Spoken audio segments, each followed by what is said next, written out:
ওই তোর তো হেলমেট নাই, 500 টাকাতে কাটা পাবি। 500 টাকা? এই নেন স্যার। আচ্ছা স্যার, আপনি তো 500 টাকা নিয়ে ছেড়ে দিলেন, কিন্তু সামনে যদি অন্য পুলিশ ধরে তাহলে কি করবো নি? আরে সমস্যা নাই, সামনে যদি কোনো পুলিশ ধরে খালি বলবি যে সাদা পাখি, তোকে ছেড়ে দিব। যা। আচ্ছা স্যার।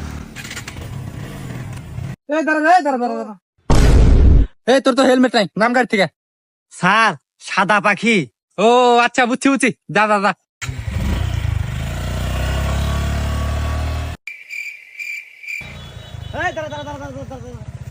এই হেলমেট ছাড়া গাড়ি চালাস, নাম গাছে নাম। স্যার, সাদা পাখি। হুমন্দি, তোর কেস তো কনফার্ম, নাম গাছে নাম। কে স্যার, হয় নাই? ওটা তো গতকালকের কোর্ট রে, আজকের কোর্ট হলুদ পাখি।